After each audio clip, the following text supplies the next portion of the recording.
Assalamualaikum warahmatullahi wabarakatuh. Perkenalkan, nama saya Fasnanda Zaki Arafik. Kenalkan, nama saya Ahmad Alwi Bibi. Di sini kami akan menjelaskan tentang keistimewaan hewan lalat. Silahkan simak videonya dengan seksama dan selamat menonton.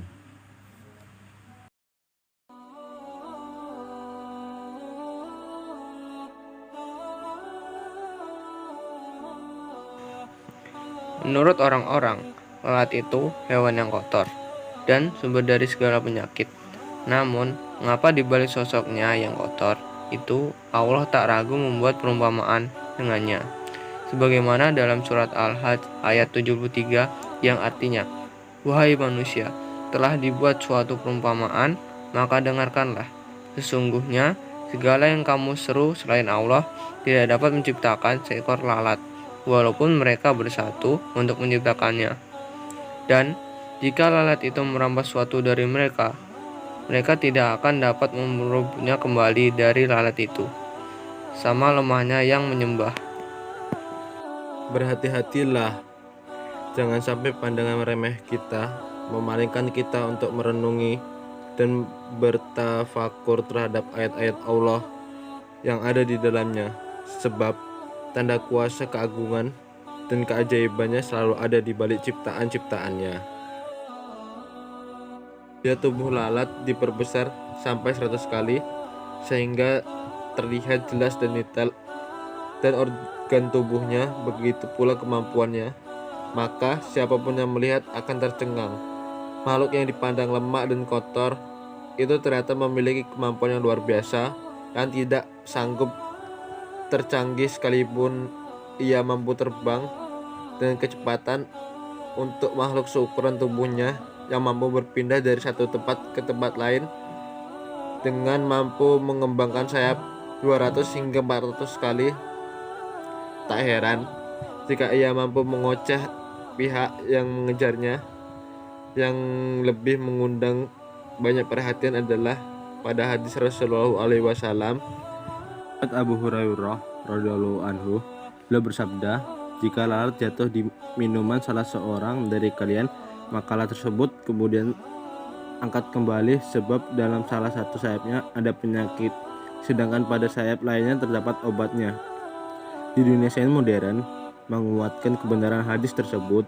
Sebuah penelitian menguatkan bahwa pada salah satu sayap lalat terdapat zat penanggalan kuman dan berbagai macam mikroba, sehingga ketika ada sejumlah pemain mikroba atau bakteri jahat menempel pada sayap atau kaki lalat, dan lalat tersebut hinggap di sebuah benda cair, maka tenggelamkanlah sayap atau bagian tubuh lainnya, sebab di samping satu sayapnya yang membayangkan terdapat sayap lain yang menjadi penawar dan penangkalnya. Kemudian penelitian lain menyebutkan bahwa tubuh lalat bahkan terdapat lebih dari 500 juta kuman yang biasa hinggap di tempat kotor, sehingga ketika hinggap di tempat bersih maka besar kemungkinan yang hanya memindahkan kotoran yang ada pada tubuhnya. Benar-benar Allah yang telah memfirmankannya pada ayat 73 dalam surat Al-Hajj tersebut. Lalat juga dikenal sebagai serangga yang cepat berpindahannya. Jika hari ini berada di meja makan kita, maka pada hari kedua yang mampu berada di tempat sejauh 10 km. Setiap 10 hari yang mampu melahirkan generasi atau lalat dewasa selanjutnya. Hal yang nyaris kita tidak percaya adalah jumlah sarafnya yang menyerupai jumlah saraf yang ada pada manusia. Kemudian matanya yang sangat kuat dan penglihatannya yang sangat tajam. Ia juga memiliki daya tangkap yang sangat tinggi. Ia pun bisa belajar dan merasakan rasa sakit. Uniknya lagi, yang memiliki daya ingat yang cukup baik, padahal pertanyaannya sangat kecil. Bila 1 gram dibagi 1 juta bagian, maka berat otaknya hanya 1 bagian. Meski demikian, ia mampu bekerja dengan cermat sungguh, walau seluruh makhluk pada zaman puncak kejayaannya bersatu untuk mampu menciptakan alat, niscaya mereka tidak akan mampu melakukannya. Bagaimana pula pada hadis Nabi Muhammad SAW mengetahui hakikat apakah beliau memiliki alat analisis? Apakah pada zaman itu sudah ada alat-alat canggih seperti mikroskop? Bayangkan, 15 abad yang lalu, beliau bersabda tentang keistimewaan seekor alat ini.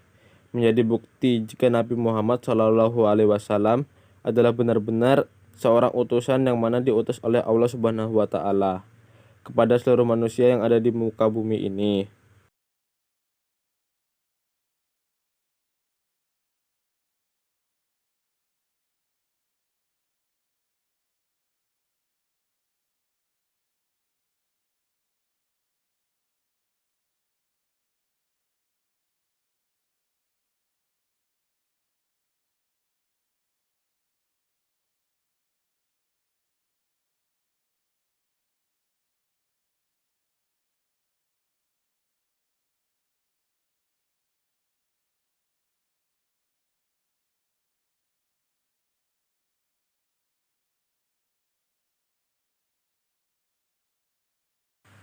Sekian video dari kami. Bila ada salah, kami mohon maaf, dan kepada Allah kami mohon ampun. Wabillahi taufik wal hidayah.